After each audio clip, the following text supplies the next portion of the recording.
이곳 성찬교회에서 최근 예수 무덤 주변 복원 작업 중에 새로운 발견이 이루어졌습니다. 예수의 무덤으로 추정되는 곳의 윗부분을 덮고 있던 대리석 석판이 방금 제거되었고, 고고학자들은 현재 그 아래에 무엇이 있는지 분석하고 있습니다. 전 세계 각지에서 온 순례자들은 기독교에서 가장 중요한 이야기가 안전하게 그 아래에 묻혀 있다고 믿으며 낡은 대리석 바닥을 밟았습니다. 바닥은 단단해 보였고 영원할 것처럼 보였습니다. 누구도 무너질 거라고는 상상도 못했습니다. 수많은 세대에 걸쳐 기도와 슬픔, 희망과 믿음을 담아온 곳이었습니다. 그 오랜 역사는 누구도 의심할 여지 없이 안전감을 만들어냈습니다. 하지만 그 안전감은 2022년 정기 구조 점검 중에 산산조각이 났습니다. 예수님의 무덤으로 여겨지는 작은 사당 주변의 대리석 바닥을 조사하기 위해 엔지니어들이 파견되었습니다. 처음에는 일이 평범하게 느껴졌다. 그러다 바닥에 얇은 균열이 퍼져나가는 것을 발견했다. 균열은 작았지만 일정한 패턴을 보였다. 레이저 장비를 사용해 분석한 결과 더 심각한 문제가 드러났다. 땅이 가라앉고 있었던 것이다. 움직임은 느렸지만 측정 가능했다. 신사 아래 바닥이 무너져 내리고 있었다. 일반 건물이었다면 즉각적인 조치가 취해졌을 것이다. 손상된 바닥을 제거하고 원인을 파악했을 것이다. 하지만 성세필레르 성당 내부에서는 그런 간단한 해결책이 불가능했습니다. 이 건물은 현상 유지라는 취약한 합의에 따라 관리되고 있었습니다. 여러 기독교 종파가 이 부지를 공동으로 관리하고 있었는데, 모든 종파의 동의 없이는 돌 하나도 옮길 수 없었습니다. 이 규칙은 수세기 동안 평화를 유지해왔지만 동시에 성당을 과거에 갇히게 만들기도 했습니다. 보수공사는 수십 년씩 지연되었고, 문제는 위험한 수준에 이를 때까지 무시되는 경우가 많았습니다. 엔지니어들은 상황의 심각성을 즉시 파악했습니다. 바닥이 계속 가라앉으면 그 위에 있는 성소가 균열될 것이 분명했습니다. 만약 신전에 균열이 생긴다면 긴급 발굴은 불가피할 것이다. 그렇게 되면 교회 아래에 알려지지 않은 지층이 드러나고 교회 내부의 위태로운 권력 균형이 무너질 것이다. 공포가 조용히 퍼져나갔다. 엔지니어들은 최종 보고서 제출을 미뤘다. 공식 문서에는 차분한 어조가 사용되었다. 모두가 위험이 커지고 있음을 알았지만 어떻게 막아야 할지는 아무도 몰랐다. 허가가 나기까지 수년이 흘렀다. 마침내 승인이 났을 때는 긴장감이 극에 달했다. 지시는 엄격했다. 바닥만 보수하고 필요한 것 외에는 아무것도 기록하지 말라는 것이었다. 빠르게 작업하고 말은 최대한 적게 하라. 예상치 못한 일이 발생하더라도 누구도 보호받을 수 없다는 것을 알고 있었다. 첫 번째, 대리석 판이 들어 올려지는 순간 분위기가 바뀌었다. 목소리는 낮아지고 손은 떨렸다. 도구는 더욱 무겁게 느껴졌다. 작업자들은 치수를 계속해서 확인했다. 농담하는 사람도 긴장을 푸는 사람도 없었다. 많은 이들이 가슴이 답답해지는 두려움을 느꼈고, 또 어떤 이들은 강렬한 경외감을 느꼈다. 모두가 시간과는 전혀 상관없는 이유로 봉인된 무언가 위에 서 있다는 것을 알고 있었다. 바닥이 더 많이 제거될수록 그 손상이 우연이 아니라는 것이 분명해졌다. 균열은 신사 아래쪽을 중심으로 대략 직사각형 모양을 이루고 있었다. 가라앉는 현상은 명확한 경계를 따라 진행되었다. 신사 아래 집안은 비정상적으로 고르지 않았다. 오래되고 숨겨진 무언가가 위쪽 구조물을 압박하고 있었다. 이것은 단순한 풍화가 아니었다. 의도적인, 계획적인 움직임이었다. 이러한 사실을 깨닫자 다음 단계로 나아가야 했다. 정밀 조사가 의뢰되었고, 그 결과는 신사 아래에 기존 역사학자들이 믿었던 모든 사실과 정면으로 배치되는 구조물이 있음을 보여주었다.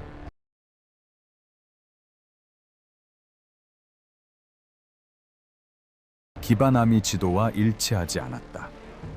지표 투과 레이더 GPR가 극도로 조심스럽게 교회 안으로 반입되었다. 사용은 표면 스캔으로만 제한되었다. 아래쪽 돌에는 아무것도 닿아서는 안 되었다. 어떤 것도 방해받아서는 안 되었다. 엔지니어들은 목표가 간단하다고 말했다. 성소 아래 기반함이 보강재를 안전하게 설치할 수 있을 만큼 충분히 단단한지 확인하는 것이었다. 모두가 결과가 수백 년 동안 축적된 기록과 일치할 것이라고 예상했다. 오래된 지도, 과거 측량 자료, 복원 기록 모두 같은 내용을 묘사하고 있었습니다. 단단한 석회암이 끊김없이 아래로 뻗어 있다는 것이었습니다. 다른 것을 예상할 이유가 없었습니다. 하지만 첫 번째 스캔에서 그 확신은 무너졌습니다. 레이더 데이터가 화면에 나타나자 기술자들은 얼어붙었습니다. 신호는 이해할 수 없는 불규칙한 패턴을 보여주었습니다. 단단한 안반이 있어야 할 자리에 빈 공간이 있었습니다. 처음에는 아무도 당황하지 않았습니다. 간섭이 가장 유력한 설명이었습니다. 예루살렘은 돌, 금속, 그리고 전기적 잡음으로 가득 차 있었기 때문입니다. 장비를 재보정하고 다시 스캔을 실행했습니다. 그리고 세 번째로 다시 실행했습니다. 하지만 결과는 변하지 않았습니다. 빈 공간들은 같은 위치에 그대로 있었습니다. 움직이지도 흐려지지도 않았습니다. 스캔을 거듭할수록 더욱 선명해졌습니다. 형태는 날카롭고 또렷했으며 모서리가 곧은 깨끗한 직사각형을 이루고 있었습니다. 이것들은 자연적인 균열도 아니었고 물이나 붕괴로 생긴 구멍도 아니었습니다. 자연은 지하 깊은 곳에서 직각을 만들어내지 않습니다. 화면에 나타난 것은 균형, 구조, 그리고 의도를 보여주는 것이었습니다. 기술자가 깊이 측정 값을 살펴보는 동안 방 안에는 공포가 퍼져나갔다. 그 형체들은 높이와 내어비가 균일했다. 무작위로 흩어져 있는 것이 아니라 빽빽하게 모여 있었다. 더 심각한 것은 그것들이 무덤 바로 아래에 집중되어 있다는 점이었다. 교회의 나머지 부분은 정상이었다. 단단한 돌로 되어 있었고 틈도 예상치 못한 것도 없었다. 문제는 건물에서 가장 신성한 곳 바로 아래에만 있었다. 이 데이터는 공식적으로 알려진 모든 사실과 상반되었다. 어떤 권위 있는 기록에도 무덤 석판 아래에 구조물이 있다는 언급은 없었다. 바티칸에는 아무런 기록이 없었다. 그리스 정교회 기록 보관소에도 아무것도 없었다. 아르메니아 기록에도 침묵이 흘렀다. 대대로 무덤을 관리해온 사람들은 그 아래에는 아무것도 없다고 맹세해왔다. 하지만 레이더는 이제 다른 이야기를 하고 있었다. 연구팀은 확실히 하기 위해 인근 지역에서 대조 스캔을 실시했다. 측정 결과는 예상과 완벽하게 일치했다. 장비는 제대로 작동하고 있었다. 기술적인 결함도 오류도 없었다. 무덤 아래 땅이 달라진 것은 그 땅이 바뀌었기 때문이었다. 작업장 안의 분위기는 순식간에 바뀌었다. 혼란은 두려움과 자제심으로 바뀌었다. 엔지니어들은 말 한마디 한마디에 신중을 기했다.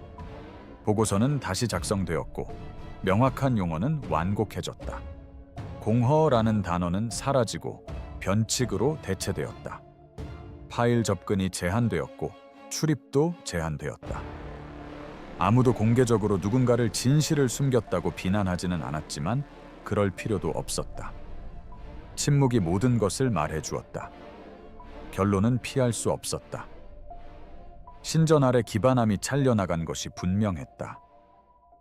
과거 누군가가 의도적으로 단단한 석회암을 깎아낸 것이었다. 그 작업에는 시간과 기술, 그리고 계획이 필요했습니다.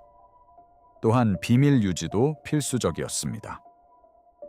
지하에 묻힌 것은 전쟁, 화재, 파괴, 그리고 재건을 거치면서도 기록되지 않은 채 남아 있었습니다. 그 위의 도시가 끊임없이 파괴되는 동안에도 그것은 감춰져 있었습니다. 지구상에서 가장 많이 연구된 유적지 중 하나인 예루살렘 지하에 어떻게 이런 것이 존재할 수 있었는지 이해하기 위해 연구팀은 과거를 되짚어 봐야 했습니다. 예루살렘이 제대로 복원되지 않았던 시기, 파괴되고 묻히고 잊혀졌던 시기를 마주해야 했던 것입니다. 로마는 이곳에 건물을 짓지 않았습니다. 로마는 이곳을 묻어버렸습니다. 서기 70년 예루살렘이 로마에 함락된 후 도시는 단순히 무력으로 점령된 것이 아니었습니다. 도시는 조각조각 파괴되었습니다. 로마 군대는 건물을 파괴하고 주택가를 초토화시키며 도시의 정체성을 지워버렸습니다. 그 후 이어진 것은 복구가 아니라 모든 것을 지워버리는 행위였습니다.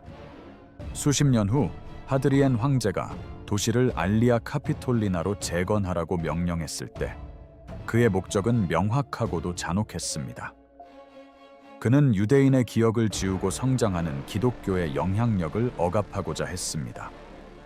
가장 먼저 표적이 된 것은 성지였습니다. 의미를 지닌 장소들은 알아볼 수 있는 흔적조차 남지 않을 때까지 완전히 파괴되었습니다. 그 위에 로마 신전들이 세워졌는데 이는 과거를 기리기 위한 것이 아니라 역사를 다시 쓰기 위한 것이었다.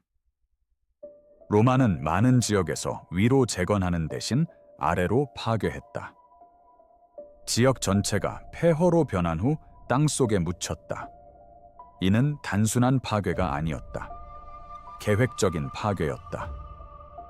로마 기술자들은 자신들의 기술을 이용하여 역사를 돌과 흙더미 아래에 봉인했다. 기술공학은 통제의 도구가 된 것이다. 교회 바닥 아래에서 발견된 지층은 이러한 방법을 정확히 보여준다. 자료를 연구하던 고고학자들은 즉시 그것을 알아차렸다. 신전 아래에는 2세기로 추정되는 단단하게 다져진 두꺼운 돌층이 있었다. 이것은 붕괴나 지진의 결과가 아니었다. 돌들은 비슷한 크기로 부서져 강한 힘으로 뭉쳐져 있었다. 돌층은 고르고 밀도가 높았다. 누군가가 시간을 들여 만든 것이었다. 단순히 버려진 잔해가 아니었다. 의도적으로 메워진 것이었다. 이는 건축이 목적이 아니었음을 의미한다. 매장이 목적이었던 것이다. 메워진 돌의 무게는 그 아래에 있는 모든 것을 짓눌러 밀봉했을 것이다. 그것은 접근을 차단하고 길을 지워버렸습니다.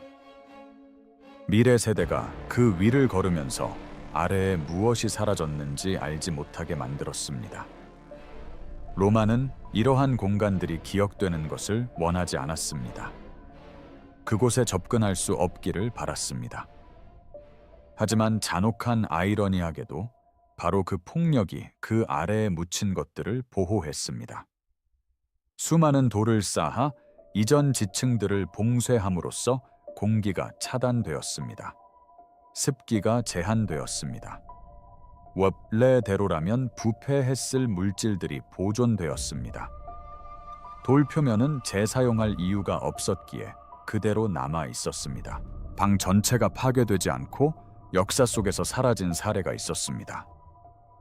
이는 세계에서 가장 많이 연구된 종교 유적지 중 하나 아래에 아무런 기록도 없이 무언가가 어떻게 살아남을 수 있었는지 설명해 주었습니다.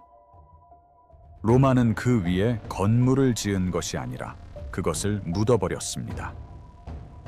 살아남은 것은 그것을 없애버리고 싶어 했던 제국에 의해 봉인되었기 때문입니다. 이 사실을 이해하게 되자 연구팀은 새로운 두려움에 휩싸였습니다. 로마 시대의 매립층이 온전하게 남아있다면 그 아래 지층은 손대지 않은 채로 남아있을 가능성이 높았습니다. 어쩌면 그곳에는 아무도 발을 들여놓지 않았을지도 모릅니다. 그것들은 어쩌면 전혀 벗겨지거나 변형되지 않았을지도 모른다. 그 가능성은 불안감을 자아냈다. 그것은 지하에 무엇이 있든 이 세기 이후로 봉인된 채로 남아 있었다는 것을 의미했다. 그리고 다음에 밝혀진 자료는 그 두려움이 정당했음을 증명했다.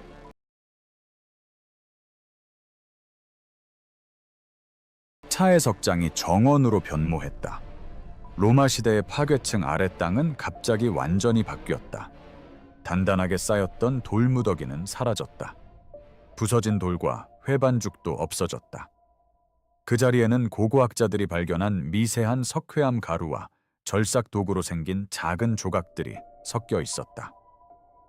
기반함에는 돌이 제거되었던 흔적이 뚜렷하게 남아 있었다. 이 흔적들은 날카롭고 의도적인 것이었다. 이것이 무엇인지에 대해서는 의심의 여지가 없었다. 이곳은 1세기경에 조성된 차해석장으로 커다란 돌덩이들을 땅에서 직접 잘라내어 건축 자재로 운반했던 곳이었다. 처음에는 이 발견이 타당해 보였다. 고대 예루살렘의 많은 부분이 현지 석회암으로 지어졌고 도시 근처에는 차해석장이 흔했기 때문이다. 그러나 연구팀이 차해석장 위의 지층을 조사하면서 모든 논리가 무너졌다. 잘라낸 돌 바로 위에 검은 흙층이 놓여 있었던 것이다. 그 흙은 풍부하고 밀도가 높았으며 유기물로 가득 차 있었다. 이 흙은 원래 그곳에 있던 것이 아니었다. 바람에 날려온 것도 아니었고 빗물에 씻겨온 것도 아니었다. 누군가 의도적으로 가져온 것이었다. 누군가가 비옥한 흙을 옮겨와 버려진 차해석장 바닥에 조심스럽게 뿌린 것이었다. 과학자들이 흙을 더 자세히 조사했을 때 충격은 더욱 컸다. 흙 속에 꽃가루가 그대로 남아 있었던 것이다. 이 꽃가루는 올리브 나무와 포도나무에서 나온 것이었다. 야생 식물이 아니었다. 손으로 재배한 작물들이었다. 더욱 충격적인 것은 흙 아래 석회암 집안에 얕은 화단이 곧장 파여 있었다. 화단은 깔끔하고 일정한 간격으로 줄지어 배열되어 있었다. 이는 계획된 것이었고 꾸준히 관리되어 온 것이었다. 이곳은 단순한 정원이 아니었다. 상징적인 의미도 장식적인 의미도 없었다. 시간과 돈, 그리고 끊임없는 관리가 필요한 실제로 작물을 재배하는 정원이었다. 누군가 이곳을 선택하고 의도적으로 재조형한 것이다. 버려진 차해석장이 사적인 녹지 공간으로 탈바꿈한 것이다. 그 순간 방 안에 있던 많은 사람들은 차가운 낯익은 기분을 느꼈다. 요한복음의 한 구절에는 십자가형 장소 근처에 정원이 있고 그 안에 새로운 무덤이 있다고 묘사되어 있습니다. 수세기 동안 학자들은 이 구절을 묘사적인 내용일 뿐 검증이 불가능하다고 여겼습니다. 고고학적 증거는 그러한 장소가 그곳에 존재해서는 안 된다고 말했습니다. 그러나 이제 현장 조사 결과는 정반대의 사실을 보여줍니다. 이러한 정원은 흔하지 않았습니다. 대개 부유한 개인 소유지의 일부였으며 가족 묘지 근처에 조성되는 경우가 많았습니다. 정원은 울타리로 둘러싸여 관리되었으며 일반 대중이 이용하는 개방형 매장지가 아니었습니다. 그곳은 소유와 의도가 담긴 공간이었다. 즉, 교회 아래 부지는 결코 우연의 산물도 아니었다. 로마의 파괴 훨씬 이전부터 설계되고 다듬어지고 보호되어 온 곳이었다. 그리고 그 정성스럽게 조성된 정원의 중심에는 흙이나 돌보다 훨씬 더 불안감을 자아내는 무언가가 있었다. 그 무덤은 완공되기 전에 사용되었던 것이다. 정원의 흙을 치우고 기반함을 완전히 드러내자 고고학자들은 그곳이 상징적인 기념물이나 후대의 신전이 아니라는 것을 깨달았다. 그들은 1세기 유대인들이 엄격하고 잘 기록되어 있으며 거의 어겨지지 않았던 매장법에 따라 조각한 암굴 무덤 안에 서 있었다. 무덤 안에는 시신을 씻고 기름을 바르고 부패하기 전에 감싸기 위해 정확한 높이로 깎아 만든 매끄러운 매장대가 있었다. 모든 세부 사항은 초기 로마 시대의 유대인 엘리트 무덤과 일치했다. 그때 모든 것을 바꿔놓는 단서가 나타났다. 서쪽 벽에는 매장용 감실이 만들어지기 시작했지만 완성되지 않은 채 중간 지점에서 갑자기 멈춰 있었고 다듬지 않은 도구 자국이 여전히 선명하게 남아 있었다. 다듬거나 마무리하거나 수정한 흔적은 전혀 없었다. 침식이나 후대의 손상도 아니었다. 그것은 방치된 공사였다. 유대인의 매장 관습, 특히 부유한 가문의 경우 무덤은 사용되기 전에 완성되었다.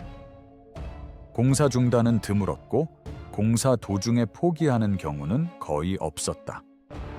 그런데도 이 무덤은 사용된 흔적이 역력했다. 건축 양식 자체가 공사의 긴박함을 보여주었다. 벤치에는 접촉의 흔적이 남아 있었고 무덤 내부는 미완성 상태로 남아 있었다. 이러한 정황들을 종합해 보면 매장이 극심한 시간적 압박 속에서 이루어졌음을 알 수 있습니다. 가장 유력한 원인은 가난이나 사고가 아니라 율법이었습니다. 유대인의 장례법은 죽은 자를 해가 지기 전에, 특히 안식일이나 명절 전에 매장하도록 규정했습니다. 이러한 압박은 마가복음 15장 42절에서 46절에 직접적으로 묘사되어 있는데 저녁이 가까워지자 서둘러 매장이 이루어졌다고 기록되어 있습니다. 본문에서는 긴급함으로 묘사된 것이 비석에는 중단으로 기록되어 있는 것입니다. 무덤을 파는 작업이 아직 진행 중이었는데 갑자기 매장이 필요하게 된 것입니다. 이것은 상징적인 배열이 아닙니다. 절차적인 것입니다. 석공들은 작업을 멈췄습니다. 시신이 안치되었지만 매장은 예정대로 진행되었습니다. 그 의미는 극명합니다. 이 무덤에 묻힌 사람은 그 시기에 죽을 거라고는 예상하지 못했던 것입니다. 공간은 딱 필요한 만큼만, 그것도 딱 필요한 시점에 맞춰 준비되었습니다. 건축물은 마치 얼어붙은 몸짓처럼 그 중단된 순간을 고스란히 간직하고 있습니다. 그리고 그 미완성된 흔적은 결코 남아서는 안 될 다음 단계로 곧바로 이어집니다. 그 아마포는 살아남을 수 없었을 겁니다. 돌은 수천 년 동안 남아있을 수 있지만 유기물은 그렇지 못하니까요. 고고학에서 가장 기본적인 규칙 중 하나는 옷감은 썩고 기름은 사라지고 살점은 없어진다는 것입니다. 이러한 이유로 무덤 안에서 시신의 흔적을 찾을 수 있을 거라고는 아무도 예상하지 못했습니다. 바로 그 때문에 다음 발견으로 발굴 작업은 거의 즉시 중단되었습니다. 매장대 얕은 홈 안에서 과학자들은 미세하나마 섬유를 발견했습니다. 육안으로는 볼 수 없었던 이 섬유들은 돌에 손상을 주지 않고 아주 작은 흔적까지 채취할 수 있도록 고안된 미세 진공 도구를 사용하여 조심스럽게 샘플링한 후에야 발견될 수 있었습니다. 처음에는 기대치가 낮았습니다. 오염되었을 거라고, 식물성 물질이 섞여 있을 거라고 예상했습니다. 하지만 현미경으로 본 모습은 누구도 예상하지 못했습니다. 섬유는 고대 아마포와 같은 촘촘하게 꼬인 패턴을 보였습니다. 뿌리도 아니었고 현대 직물도 아니었습니다. 그 구조는 1세기에 생산된 직물과 일치했습니다. 화학 분석은 더욱 진행되었습니다. 돌 자체에 흡수된 잔류물이 발견되었는데 이 잔류물은 초기 로마 시대 유대인 장례식에서 사용되었던 방향성 매장유와 일치했습니다. 이 기름들은 모략과 알로에로 만들어졌다. 귀하고 값비싼 기름이었으며 존경받는 고인에게만 사용되었다. 이 조합은 모든 것을 바꿔놓았다. 아마포만으로는 설명이 가능했다. 기름 찌꺼기만으로는 후대의 흔적일 수 있었다. 하지만 시신이 안치되었을 바로 그 자리에 기름과 기름이 함께 묻어 있었다는 사실은 직접적인 물리적 접촉을 시사했다. 아마포로 쌓이고 장례용 기름으로 처리된 사람의 시신이 그 벤치 위에 놓여 있었던 것이다. 이러한 보존 상태는 새로운 의문을 불러일으켰다. 아마포는 그렇게 오랜 시간 동안 보존될 수 없었을 것이고 기름 성분도 검출되어서는 안 되었을 것입니다. 해답은 무덤 위에 있었습니다. 로마인들이 도시를 파괴하고 흙으로 메워 봉쇄했을 때 그들은 의도치 않게 밀폐된 공간을 만들어냈습니다. 공기 순환이 차단되고 산소 농도가 낮아졌으며 습기도 제한되었습니다. 무덤은 밀폐된 금고처럼 되었습니다. 수년 안에 사라졌어야 할 것들이 수세기 동안 그 자리에 갇혀 있었던 것입니다. 요한복음에는 향료를 바른 아마포로 감싼 시신에 대한 묘사가 있습니다. 유대인의 관습에 따라 고고학적 발굴을 통해 아마포가 사용되었음이 확인되었습니다. 고고학적 조사 결과 향신료가 확인되었다. 매장용 벤치 위에 놓여 있었다는 것도 확인되었다. 하지만 고고학적 조사에서 확인되지 않은 것은 부패의 흔적이었다. 뼈도 조각도 부패한 시신의 잔여물도 없었다. 아마포는 거기에 있었고 기름도 거기에 있었다. 시신이 분명히 거기에 있었던 것이다. 그런데 이제 그것은 사라졌다. 이는 방치나 훼손으로 인한 부재가 아니었다. 존재했던 흔적이 사라진 것이다. 이로 인해 조사팀은 고고학계가 좀처럼 발을 들여놓지 않는 영역으로 들어가게 되었다. 증거는 남아 있었지만 시신은 없었다. 그리고 그 벤치 아래에는 아직 더 많은 것이 숨겨져 있다는 것을 데이터가 보여주었습니다. 그 아래 방, 지표 투과 레이더는 여전히 비밀을 간직하고 있었습니다. 매장 석판 바로 아래, 주 무덤 바닥 바로 아래에서 기술자들은 예상치 못한 것을 발견했습니다. 데이터는 직사각형 모양의 빈 공간을 드러냈습니다. 가장자리는 날카로웠고 깊이는 일정했습니다. 이것은 자연적인 균열도 아니었고 싱크홀도 아니었습니다. 모양은 정확했고 기하학적 구조는 분명한 의도를 보여주었습니다. 어떤 역사 기록에도 이에 대한 언급은 없었습니다. 어떤 복원 보고서도 그 사실을 언급하지 않았다. 마치 무덤 자체에 비밀이 숨겨져 있는 듯했다. 위쪽 대리석 바닥을 부수는 것이 금지되어 있었기 때문이다. 발굴팀은 임기응변으로 대처해야 했다. 초소형 카메라를 석회암의 자연적인 균열을 통해 조심스럽게 삽입했다. 모니터에 영상이 나타나기 시작했다. 그들이 본 것은 모두를 충격에 빠뜨렸다. 주 무덤 아래의 두 번째 방이 고스란히 보존되어 있었던 것이다. 바닥은 거의 2000년 동안 움직이지 않은 먼지로 뒤덮여 있었다. 발자국도 도구 자국도 없었다. 벽은 매끄럽고 깨끗했다. 무너진 흔적도 이전 침입의 흔적도 없었다. 방 중앙에는 석회암 벤치가 놓여 있었다. 아무도 사용하지 않은 듯했다 했다. 모서리는 날카로웠고 표면은 흠집 하나 없이 깨끗했다. 풍화된 흔적은 전혀 없었다. 사람의 유해는 발견되지 않았다. 하지만 흔적은 있었다. 미세한 아마 섬유들이 다시 나타났는데 이번에는 벤치 위에 촘촘하게 모여 있었다. 마치 포장된 물체가 잠시 그곳에 놓여 있다가 치워진 것처럼 섬유들이 한 곳에 집중되어 있었다. 그 패턴은 의도적이었다. 특정 지역에 한정되어 있었다. 긁힌 자국도 끌린 자국도 도굴의 흔적도 없었다. 방은 밀봉되어 보존되었고 폭력적으로 파헤쳐진 흔적도 없었다. 이는 유대인 매장 전통에서 알려진 어떤 것과도 달랐다. 무덤 아래에 2차 방을 숨겨두고 비워둔 채 완벽하게 보존하는 관습은 없었다. 로마인들이 무덤을 재사용했다는 설명도 맞지 않았다.